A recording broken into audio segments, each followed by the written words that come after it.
among democracies who have a certain level of economic achievement, but in order to try to make a deal which would enhance his position.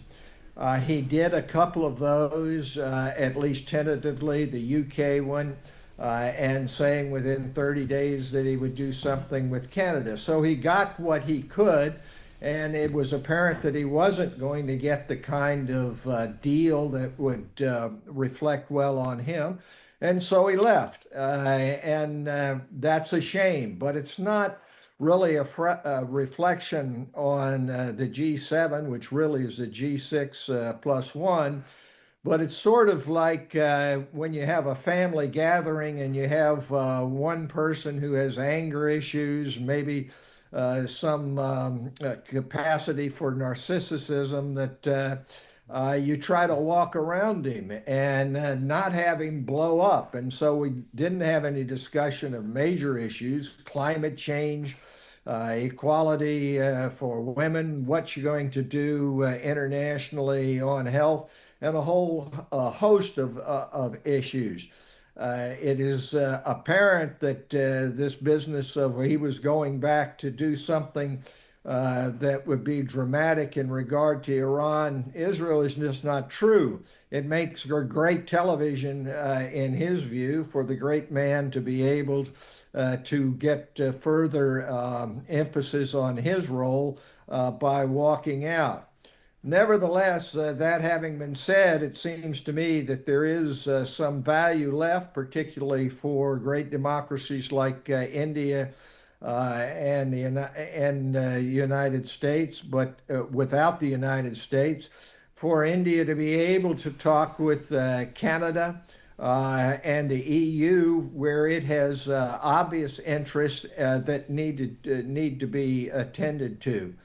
So the leaving of Donald Trump from this is all a part of a pattern which we have seen. I do think that G20 is the right forum that has Russia in it. It has China in it. It is not a grouping of democracies. I do think that rather than admit Russia to the G7, you ought to admit India to the G7, and it ought to be the eighth, because India has values which are democratic in nature, and that was the whole purpose of G7. It looked like Russia at one time was moving toward democracy and away from authoritarianism, that it was going to observe international rules. But its invasion of the Donbass and then annexation of Crimea showed that it was not prepared to deal with other democracies on the values that India, the U.S., and other democracies hold dear. So I think, yeah, there ought to be a G8, but it ought to be India, not Russia, in that eighth position. Fair enough, Mr. Vickery. You've made some valuable points. I'm going to rope in Mithali Nikore, economist, into this conversation as well. Mithali, that's a question that India has been asking a number of groupings, right? That we represent 1/5 of the humanity, the fourth largest economy. Why aren't we part of a number of these groupings? You know, let's not get into the UNSC conversation. That is obviously a pain point with most Indians, most intellectual Indians as well. But why isn't India just being invited as at a peripheral level, for the lack of a better word? No, absolutely. And I don't think that we should be accepting anything peripheral from this moment on. Because at the end of the day, you know, having worked a lot and extensively within the multilateral organizations and within the system, it's very evident to me that there continues to be a colonial lens that a lot of these multilateral organizations and international organizations continue to apply despite stated policies to the opposite. You know, when you look at the stated policies, it's very evident that they want to serve beneficiaries in the global south. But, you know, we're not beneficiaries, we're development partners. And until that language changes in international development, where we are looked at as equal partners, working with the global north, where we are looked at as equal say technical experts who come from the global north to come and tell us how to run things here. I'd love to know why the government of countries like in the West who are facing financial challenges don't reach out to expert economists from India who have the experience of dealing with economic crisis to advise them on how to run their economies better. That's only because of the colonial lens that is continuing to be applied. So I think the time has come very clearly for the government of India to not back down in our requests and in our assertion of our place in the world, and for us to lead global groupings, new global groupings that we may, want to foster, particularly with emerging economies and global South economies, as we have done with the G20. I mean, when we look at the way India led the presidency of the G20, it was an example for the whole world to see, because not only did we convene the 20 largest economies of the world in 57 events in almost 28 cities across our country, but we also brought in delegations from countries from the global south and other emerging economies who weren't part of the G20, and made sure that their voice was actually heard when, a lot of delegations were coming in and they were talking about the fact that they had never actually spoken at forums like this. And we've made them part of the decision making. So I think the kind of inclusive leadership that India has already demonstrated through the G20 is something that we should now not back down from, Okay. and not even ask to be on the periphery. Okay, Akshat Singh, independent policy consultant, also with us on the program. Akshat, I hope you can hear me. Hi, I can hear you, Vineet. All right, Thanks for having Akshat. me. Well, Donald Trump has said that he wants to turn this into a G8 by including Russia in it. He wants to make it into a G9 by also having China in it. Where is India to Donald Trump in all of this? So, Vineet, that's a very interesting way to put the question. So, as speakers before me said, the G7 is pretty irrelevant without including major economies like China, without including major economies like India. The G7 represents the reality in which it was created, right? Back in 1975, when the G7 was created, it was created to stabilize a post-Bretton Woods world. Back then, the G7 economies put together controlled over 65% of the global economy. Now that number has gone down to about 40% of the global GDP, and partners such as China and India aren't really included. And that's very, very problematic.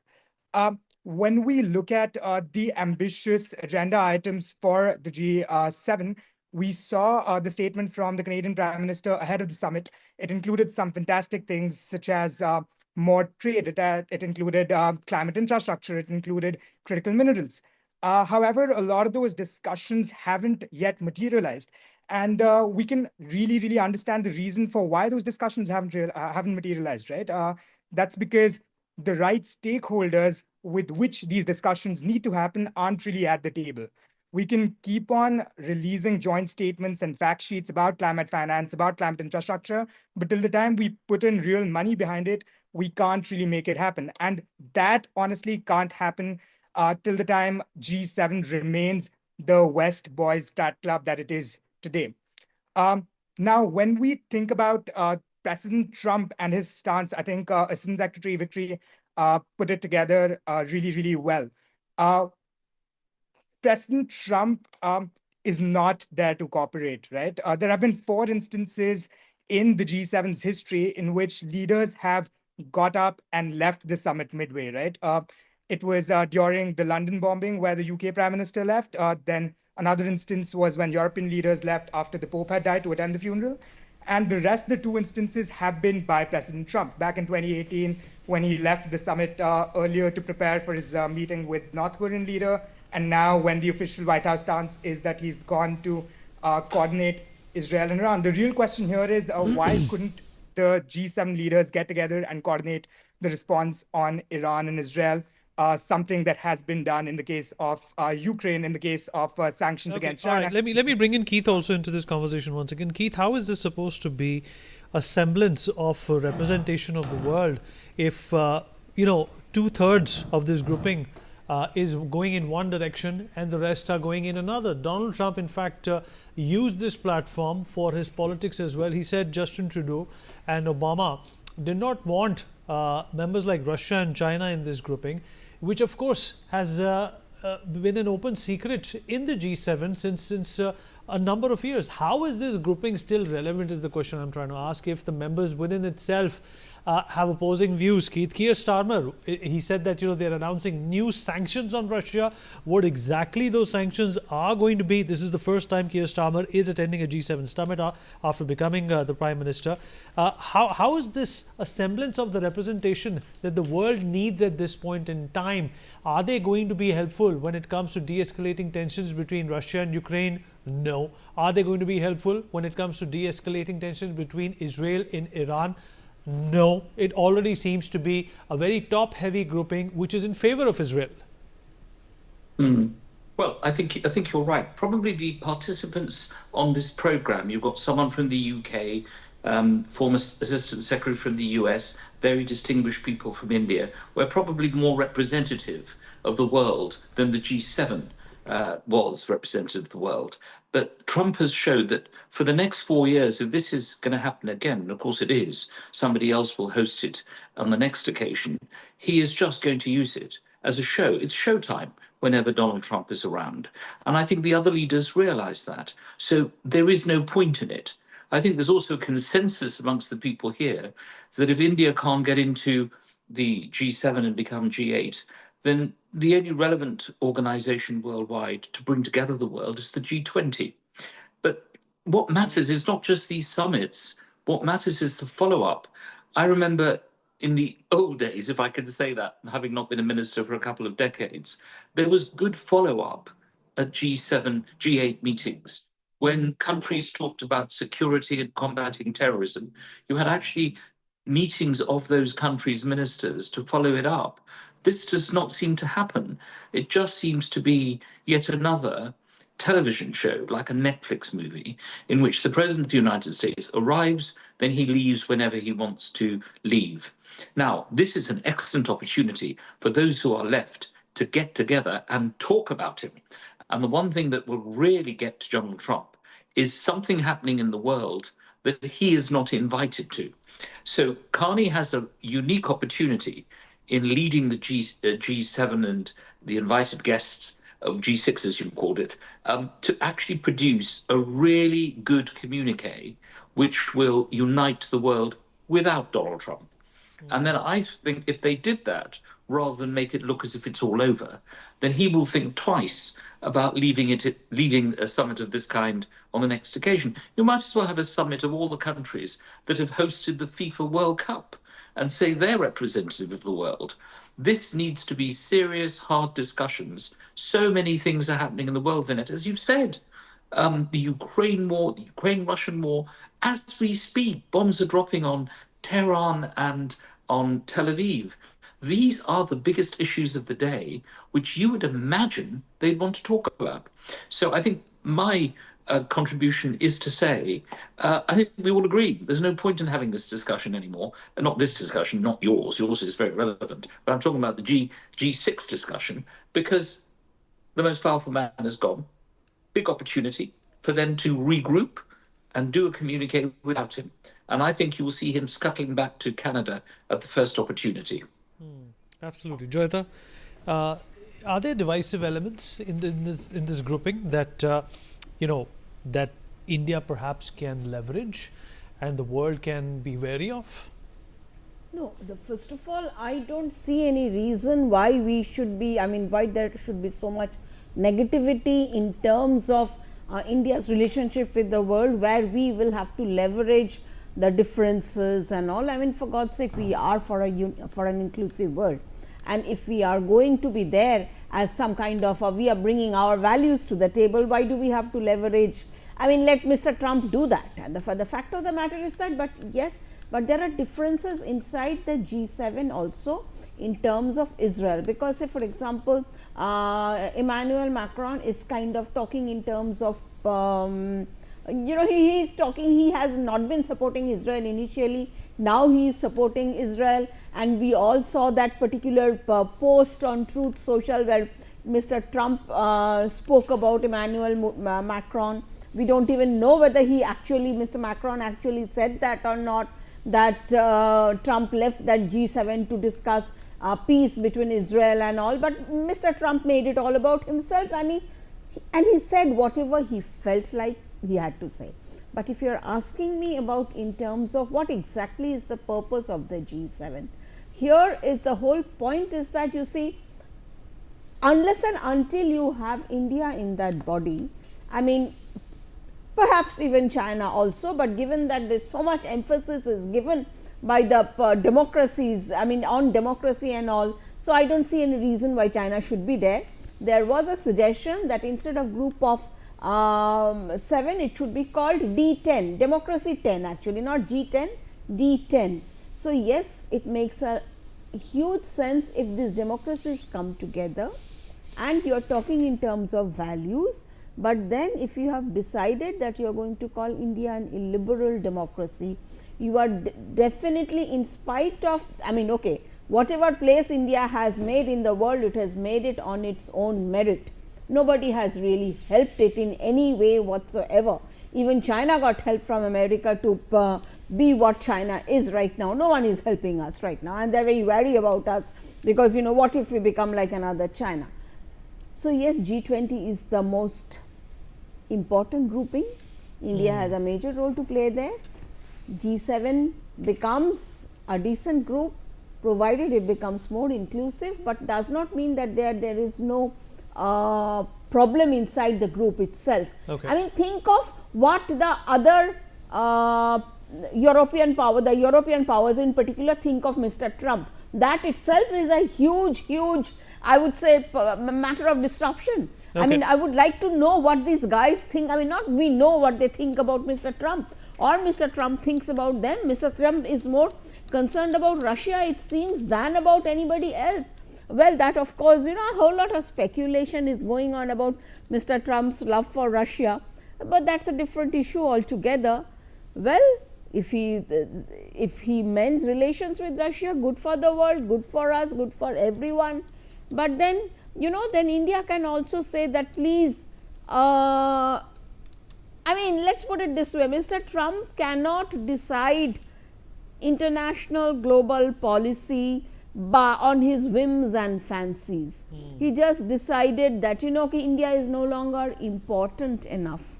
Okay? And the fact of the matter is that, well, that's his problem. There is a whole world out there for us, minus the US also. Of course, absolutely. I'm going to get in Gautam Mukherjee as well, but before that, let me just bring in some breaking news. Speaking at the G7 summit in Canada, German Chancellor Friedrich Merz on Tuesday said that Israel's attacks on Iran could lead to the demise of the Islamic Republic's leadership. Chancellor Merz said, and I quote, "I assume that the attacks of the last few days have already weakened the mullah regime considerably, and that it is unlikely to return to its former strength, making the future of the country uncertain." Well, the latest swarms of attacks from Israel have reportedly destroyed Iran's Kashan police headquarters. Latest visuals from Iran also show that Kashan area has shown plumes of smoke rising from the police headquarters. Gautam Mukherjee, senior journalist, also with us on the program. Gautam, what sense do you make of this grouping? Obviously, there seems to be a lopsidedness to whatever is happening here.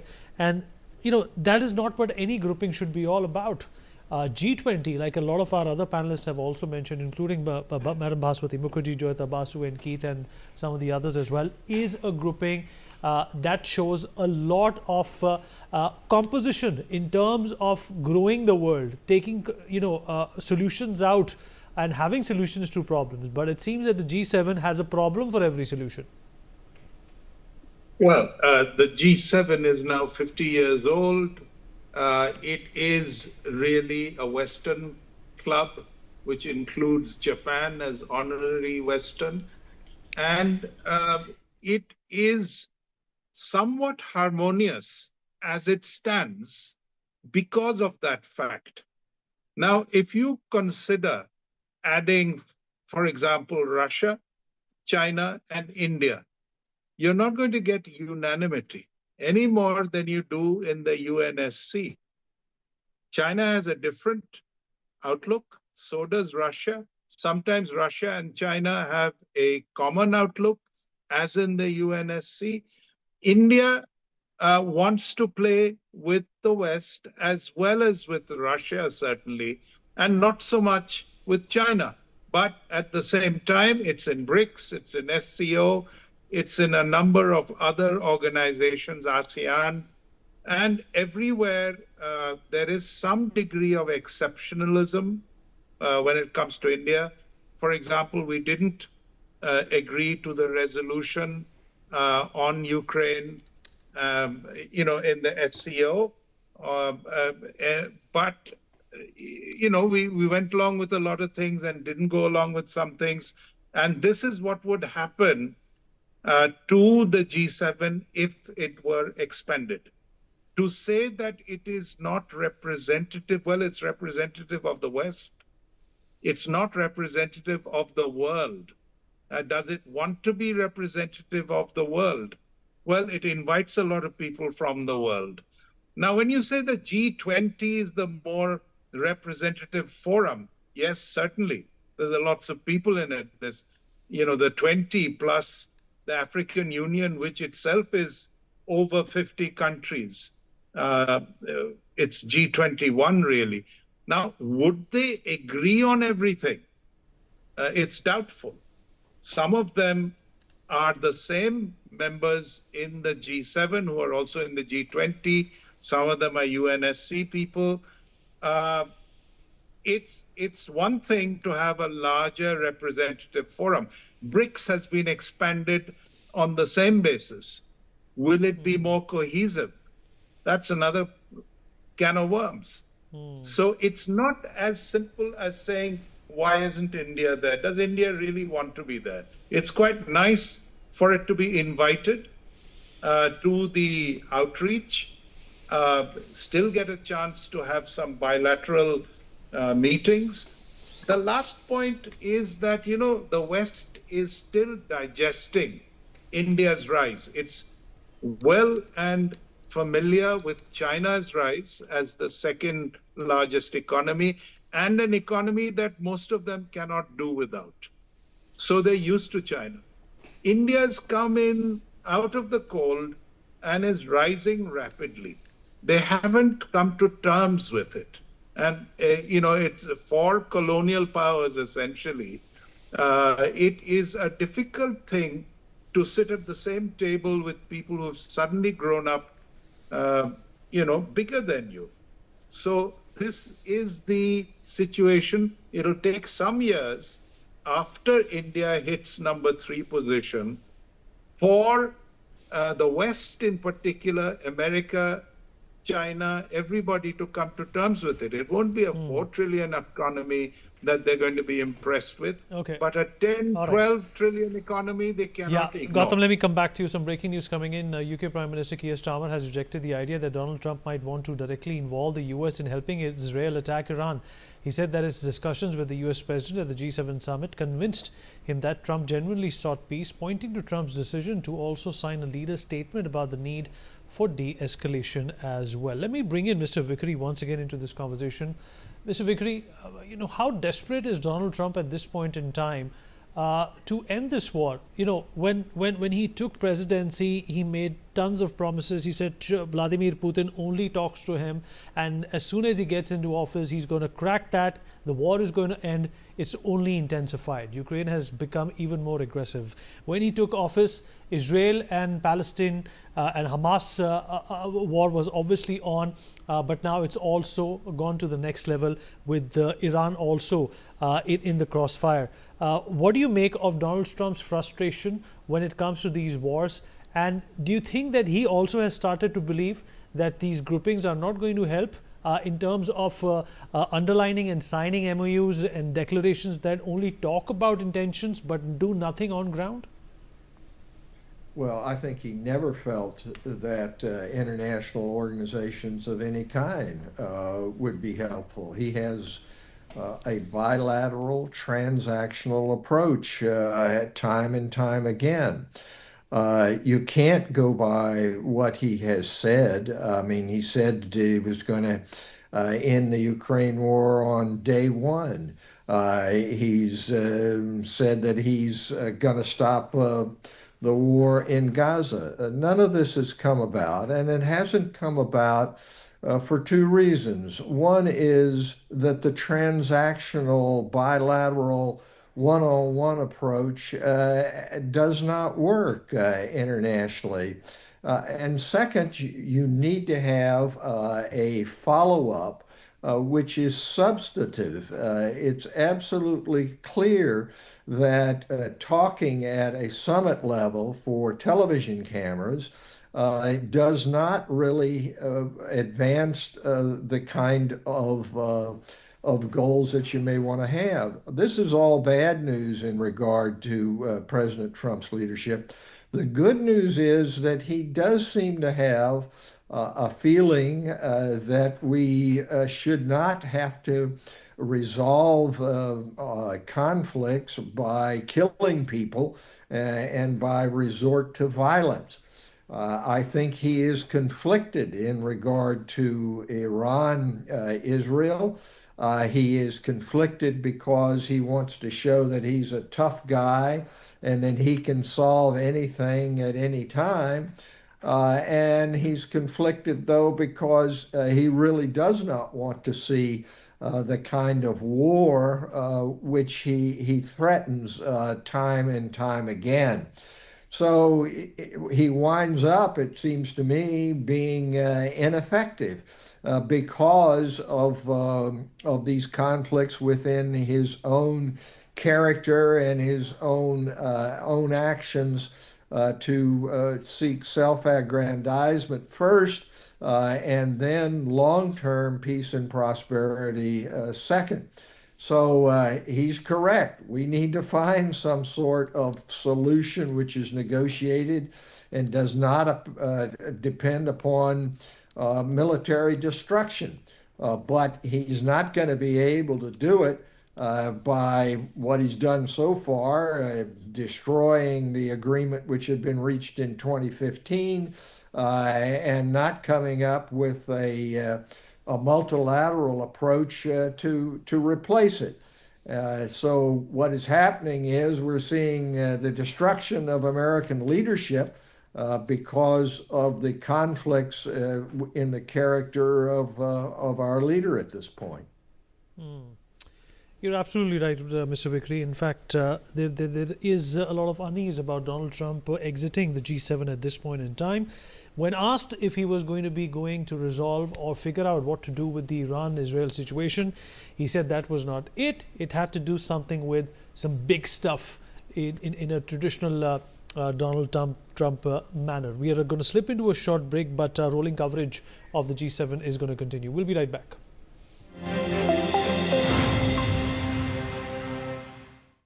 लाल रंग इसका अपार, तीखा कम है फिर भी स्वाद, बेमिसाल बेमिसाल MDH Kashmiri, MDH Kashmiri, MDH। अगर आप बनना चाहते हैं एंकर या फिर आप में है जुनून एक तेज तर्रार न्यूज रिपोर्टर बनने का, तो आप ज्वाइन करें ITV और इंडिया न्यूज NewsX का मीडिया